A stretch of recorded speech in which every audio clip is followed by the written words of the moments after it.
Welcome to the concepts of biology. तो आज हम डिस्कस करने वाले हैं Darwinism and neo Darwinism. This is your unit number 1 of evolutionary biology semester 6 BSc honours zoology. So Darwin started its journey with HMS Beagle, the name of ship used by Darwin.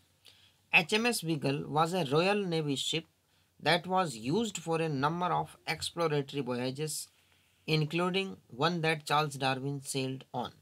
Launched in 1820 at Woolwich Dockyard in London. Voyage from 1831 to 1836. Observation: Darwin made observations on evolution and natural selection during the voyage, which led to his theory. This is the ship used by Darwin, HMS Beagle. Charles Darwin voyage on the HMS Beagle followed a route that crossed Atlantic Ocean, surveyed the coast of South America and returned via Tahiti and Australia. So this is the route used by Charles Darwin. This is your England in your Europe. So from this point, that is Plymouth, in December 1831, Darwin started its journey, and through this route he moved around the South America, then Galapagos Island, through Galapagos Island to Tahiti in November 1835, and then via Australia he returned through Mauritius, then Cape of Good Hope, and again moved to his country. This is the route used by Charles Darwin. Postulates of Darwin's theory. First postulate is overproduction. What is meaning of term overproduction? All the organisms, they try to produce large number of organisms, that is just they want their offspring must survive. So how can survive? In terms of overproduction. At least some will survive. So for supporting this evidence, salmon fish can produce 28 million eggs in a season. Common oyster of Atlantic coast may release as many as 80 million eggs in one season. And cod fish ovary may contain 10 million eggs. So there are various examples in the support of overproduction. This was the first postulate of Darwin's theory. Second postulate is struggle for existence. Means after the overproduction, the organisms face struggle for existence. This struggle can be due to interspecific competition, intraspecific competition, or environmental problems. So that all counted under the struggle for existence. So according to Darwin, while the population increases in geometric ratio, there is no corresponding increase in food production. This causes an intensive struggle for living. The struggle happens for food, space, and for living and for coping with environmental conditions. The struggle may be intraspecific, interspecific. In an intraspecific, we know struggle there is competition among the individuals of the same species. Such as struggle is severe because the needs of the competing organisms are identical in intraspecific competition. Struggle might happen with environment too, because lots of the environmental challenges that animal faces, including heat, cold, drought, flood, and other natural challenges. Occurrence of variations. Although Darwin explained about the variation, but he didn't explain about the mechanism of variation. So that is one of the criticism. The occurrence of variation is a characteristic feature of all groups of animal and plants. The variation may be morphological, anatomical, physiological, or behavioral. However, during Darwin's time, the actual cause and nature of variations were not known. As a result of variation, no two animals would look alike. Even the progeny of the same parents are not exactly alike in all respects. So certain variations that get established in the population and get inherited continually are termed heritable variations. Such variations form the raw material for evolution according to Darwin. So occurrence of variation, one of the factors responsible for evolution. But he did not explain about the mechanism of variation, how variations arise. Survival of fittest or natural selection. Organisms that are best adapted to their environment are more likely to survive and reproduce. While all living organisms face the struggle for existence, certain organisms possessing adequate modifications are able to escape and survive. Such modifications are due to inherent variations. Hence, favorable variations make an animal or a plant to be successful in life. So, Darwin supported survival of fittest by natural selection. According to Darwin, the fittest form that are allowed to survive are chosen by natural selection. So, according to Darwin, the force that is responsible for the selection of more suitable form, that is natural selection, an imaginative concept which include all real aspects of natural environment that supports the life of organism. The forces of natural selection will encourage only those that have suitable variations as adaptive features to survive. So this is the major postulate of Darwin that leads to natural selection. Darwin designated them as fittest form. So all other organisms having non-adaptive or deleterious modifications shall be disqualified. Natural selection will eliminate such organism from the population.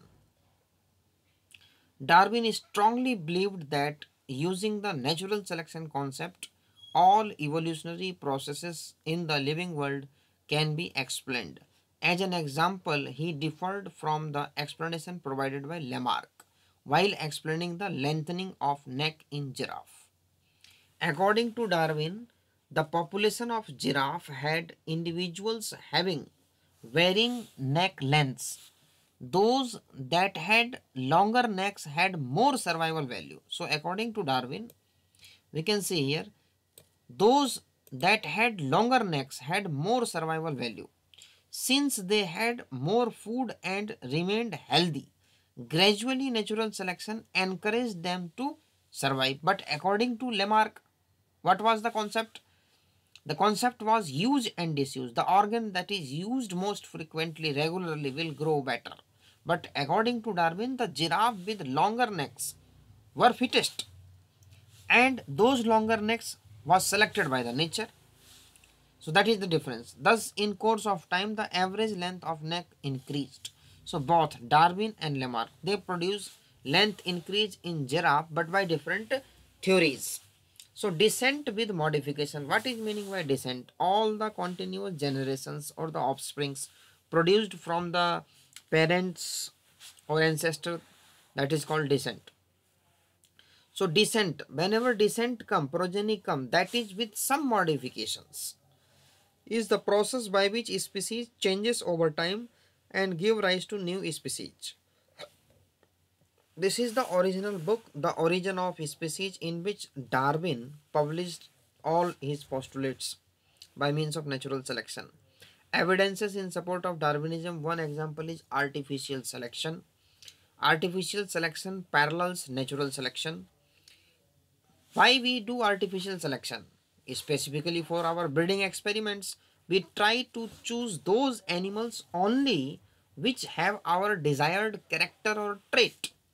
And through artificial selection, we try to breed only those animals or plants with desired trait so that a more better trait can be developed through artificial selection. Extinct form. So study of fossils show that new organisms have regularly evolved while older ones become extinct. So according to Darwin, we can see the clear-cut differences in the fossils and the new forms. So there are the differences. So according to Darwin, those organisms at that time survived better by proper modifications and natural selection. Now they gave rise to newer forms that we see present nowadays. So there is difference. This is possible only when newly evolved organisms are better than the older ones. So by looking at the fossils, we can clearly conclude that this is possible only when newly evolved organisms are better than the older ones in the struggle for existence. So another supportive evidence is the mimicry. Mimicry suggests that mimic must have evolved along with its model and have developed variations which provided it the desired benefit. So mimicry is again supporting the Darwinian concept. Co-evolution of floral nectaries and insect proboscis. Flowers are pollinated by insects and flowers produce nectar to attract the insect and feed them in return for their service. The nectaries in a flower are seated at a particular depth, and proboscis of the insect which pollinate a particular species of the flower are long enough to reach the nectaries. So I think okay. Nectaries means you have seen the flowers. Okay, they have the nectar, but nectar may be at some distance. So in order of distance, the length of the proboscis of the insect, that is also increases. So there is the co-evolution between the two, because both are dependent on each other for their reproductive needs or for their continuity. Such a correlation between the floral nectaries and insect proboscis is possible only if the two have co-evolved gradually with suitable variations and their natural selection. Butterflies and moth have long, thin proboscis to access nectar from long tubular flower. See the mouth of butterfly. You will see the long proboscis. Bee, flies and beetles have shorter proboscis to feed on more open flowers. Long proboscis Tabanidae have long proboscis that are adapted to both blood sucking and nectar feeding. So if you see the diagram of these three animals, you can realize very easily. Criticism of Darwin's theory. Darwin could not explain the origin and cause of variations, while insisting their importance in progressive evolution. Darwin utilized the term variation but could not explain their origin and cause. As the principle of inheritance, as explained in the later years, were not available during Darwin's time, hence he believed in the theory of pangenesis. Darwin was believed in the theory of pangenesis. According to this concept, from every organ in the body, every very minute such replicate structures will originate. But that is not true, for nowadays we know that everything is from the gametes. Later they are transferred to the gonads for transmission to future generation. This point was according to Darwin, but this is totally wrong nowadays. So it is one of the criticism of Darwin's theory. Over specialization, as in Irish deer, and its consequent harmful effect on animal had not been accounted for by the Darwin. So many animals, just like deer, or you can say Barasinga, or other deers, they have such a long such a long antlers. Sometimes they are not able to support, or they can cause some problems to the animal. So Darwin was not able to explain those structures, does not explain the arrival of fittest. Although Darwin explained about the survival of the fittest, but not explain about the arrival of the fittest, how the fittest animal arrive. Only he explained how they survive. Now come to the Neo-Darwinism. Many scientists, basically Neo-Darwinism basically क्या है आपका? Darwinism was explained by Darwin, but many scientists come and they give advancement to the theory of Darwin, and collectively those theories combined together and called as Neo-Darwinism. That is basically an advancement to the Darwinism. Many scientists performed various experiments in support of this theory of natural selection. Many scientists at that time.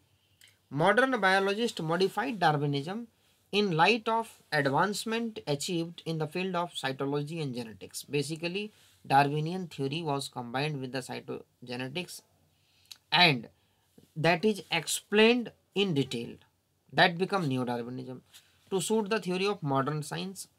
These scientists are known as Neo-Darwinians. Some of them are August Weismann, Dobzhansky, Mendel, Huxley, Fisher, Wallace, Haeckel, Herbert Spencer, Halden, Ernest Mayr, Stebbins, Hugo de Vries, all these scientists contributed to the Neo-Darwinism.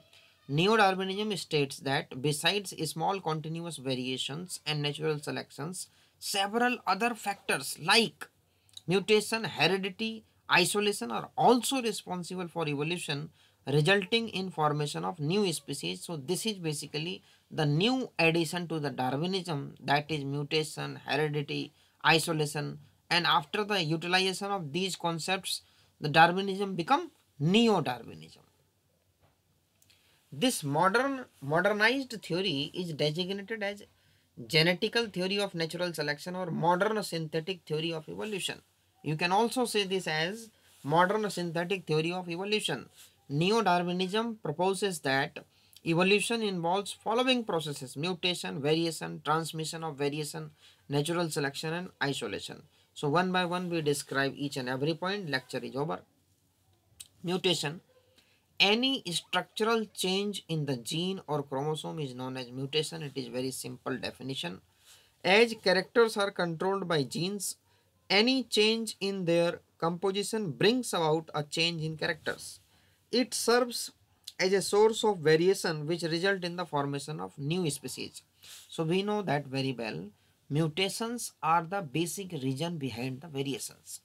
So mutations basically started at the level of DNA or genetic material, and from that point the further in the further processes like transcription, translation, protein, at each and every stage the variations incorporated and final output is with variation. A gene pool is the complete set of gene in a population or a species that reproduce. It includes all of the alleles or alternate forms of those genes. In Neo-Darwinism, mutation refers to random, sudden change in an organism genetic code, providing the raw material for natural selection to act upon, essentially introducing new variations within a population that can be either beneficial, harmful, or neutral depending on the environmental conditions.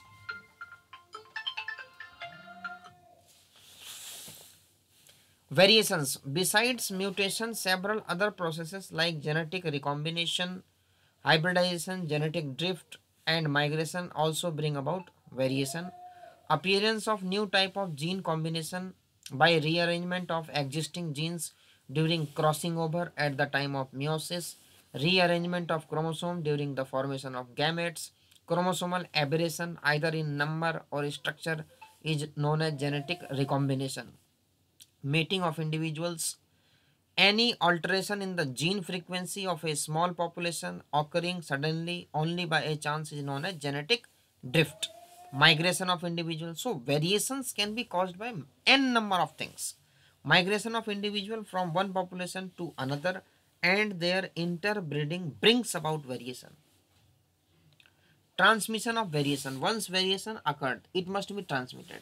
So beneficial variations occurring in the lifetime of parents become helpful to their offsprings in adapting to the changing or existing environment only when these are transmitted to the latter. This is known as heredity. So inheritance of heritable advantages variations brings about many changes in the characters which gradually lead to the formation of new kind of individual or species. Natural selection. Changing environment or existing nature operates its choice of preference on the individuals with inherited variations. It favors the survival of the individual to those which look either useful variation or possess less useful variations. This result in the elimination of individuals of later types. So natural selection is major force. Isolation. Isolation is also responsible for the evolution. We know about reproductive isolation. So reproductive isolation can be pre-zygotic or post-zygotic. So there are various mechanisms of isolation. It means a separation of a population or geographical isolation also. Separation of population into many groups by several types of barriers. These separated groups become unable to interbreed. So if they are unable to interbreed, that means they may become different species. So these develop variations occurring to their own environment. In due course of time, differences among these groups arising due to variations become so prominent that these differ from each other as well as from their ancestors and are unable to interbreed. So there is formation of new species. Keeping all processes described above in view, it concludes that neo-Darwinism is a combination of these processes. Mutations bring about variations, heritable variations serve as raw material for evolution, heredity serves to pass on useful variation to offspring, natural selection favor organisms with useful variations in adaptation, isolation converts them into different types which results in the origin of new species. So these five points are considered as the main points of neo-Darwinism. Main difference between Darwinism and neo-Darwinism is the Darwinism describes that favorable phenotypic variations that are inheritable are the driving force of speciation. Neo-Darwinism describes that only genetic variations that are heritable are the driving force of speciation. So this is your Darwinism and neo-Darwinism.